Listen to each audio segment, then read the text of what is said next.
हरिओम। ध्यान के आसनों की श्रृंखला में आज हम लोग पद्मासन का अभ्यास करेंगे। पिछली बार हमने अर्ध पद्मासन किया था, जिसमें किसी भी एक पैर को इस तरह से थाई के ऊपर रखकर बाकी दोनों घुटने को ज़मीन से नीचे लगाने का प्रयास कर रहे थे। कभी कुछ देर इस पैर को ऊपर रखेंगे, कभी इस पैर को ऊपर रखें। ध्यान के आसनों में ज़रूरी है कि आपका घुटना स्पर्श करे। अब यहाँ घुटने से लेकर बटक तक देखिए कितना बड़ा आधार बनता है। तो बेस जितना बड़ा हो उस आसन में बैठने में एक तो जब फ्लेक्सिबिलिटी आ जाएगी तो उतना ही सहज होता जाता है और स्थिरता उतनी गहरी होती है। तो आज हम लोग पूर्ण पद्मासन करेंगे। अर्ध पद्मासन की जगह आपने एक पैर ऊपर किया, दूसरे को ऊपर करके ले आए। जब पैर ऊपर करते हैं तो ये एरी आपका यहाँ टच होना चाहिए आपके बॉडी से। जितना एरी टच करके रख सकते हैं रखें। फिर दूसरे पैर को भी उसी स्थिति में ले आइए। इस तरह से आप बैठ जाइए। दोनों घुटना जमीन से स्पर्श रहेगा। हाथ मुद्रा के रूप में घुटने पे रख सकते हैं, गोद में भी रख सकते हैं। किसी एक मुद्रा लगा।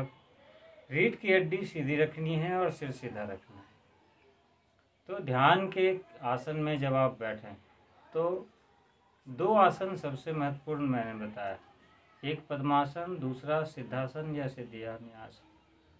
शुरुआत में हो सकता है कुछ लोगों को जब आप ऐसे बैठें तो कुछ मिनट से ज़्यादा नहीं बैठ पाएंगे, लेकिन धीरे धीरे जैसे जैसे ये फ्लेक्सिबिलिटी पैरों की आपकी बढ़ेगी, आप देखिएगा कि इस आसन में बैठना बाकी आसनों से भी ज़्यादा सहज हो जाता है। ये इस आसन में शरीर और सिर स्वाभाविक रूप से सीधा रहता है और स्वतः स्थिरता आने लगती है।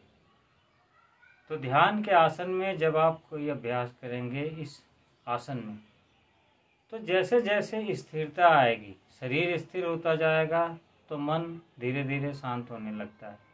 और ध्यान के आसन में आपको स्थिरता और शांति, मन की शांति, ये दो चीज़ें परम आवश्यक हैं।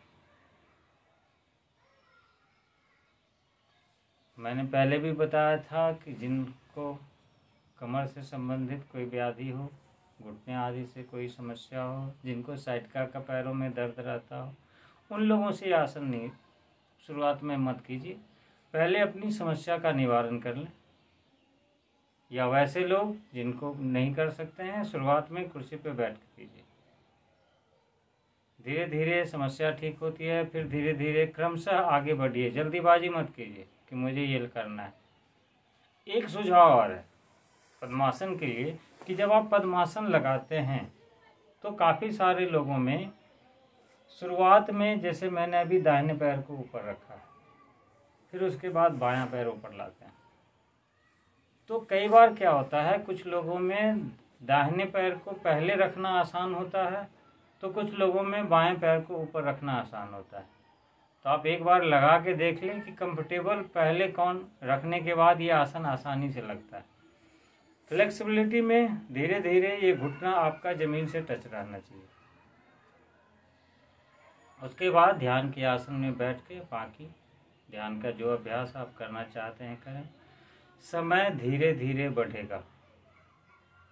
ऐसा मत सोचिए कि आज पद्मासन लगा लिए और पूरे 1 घंटे करना है। जितनी देर सहज होके बैठ सकते हैं। आसन का एक श्लोक है जिसका हिंदी में तात्पर्य है स्थिरम सुखम आसनम। एक ऐसा पोस्चर जिसमें स्थिर होकर सुखपूर्वक आप बैठ सकते हैं। ऐसा नहीं है कि पैर में दर्द बहुत ज़्यादा तेज बढ़ रहा है और आप आसन करते जा रहे हैं, नहीं। वो सहज रूप से हो, सुखपूर्वक हो, तब वो आसन में माना जाएगा। क्योंकि अगर पैरों में ज़्यादा दर्द होगा तो आप मानसिक शांति नहीं पा सकते हैं। वो दर्द की जगह आपका की तरफ आपका मन दौड़ेगा ही दौड़ेगा। तो शुरुआत में मान लीजिए कुछ मिनट बैठते हैं, मगर जब नियमित अंतराल कर नियमित रोजाना करते हैं इसको, तो इसकी फिर ये आसन सहज रूप से आप फिर लंबे समय तक बैठ पाएंगे। और धीरे धीरे बढ़ाइए, 10 से 15 मिनट कीजिए, 15 से 20 मिनट कीजिए, 20 से 25 मिनट कीजिए। इस तरह से धीरे धीरे बढ़ाते हुए आप इसका समय बढ़ाइए। तो ध्यान के जो साधक बनना चाह रहे हैं उनके लिए ध्यान के 2 आसनों में से एक आसन का चयन आवश्यक है। अगर पुरुष है तो 2 में से एक सिद्धासन और पद्मासन, अगर स्त्री हैं तो पद्मासन और सिद्ध योन्यासन। तो अगर आप साधक हैं तो इस पोस्चर में बैठने का नियमित अभ्यास करें। शुरुआत में प्राणायाम वगैरह जो भी करते हैं धीरे धीरे कोशिश कीजिए इसी आसन में बैठ के करें। अगर 15 मिनट, 20 मिनट, आधे घंटे का प्राणायाम का सीजन होता है, धीरे धीरे आधे घंटे का अभ्यास हो जाएगा, फिर ध्यान में बैठना शुरू कर दें। तो इस तरह से धीरे धीरे अभ्यास में आगे बढ़िए। हरि ओम।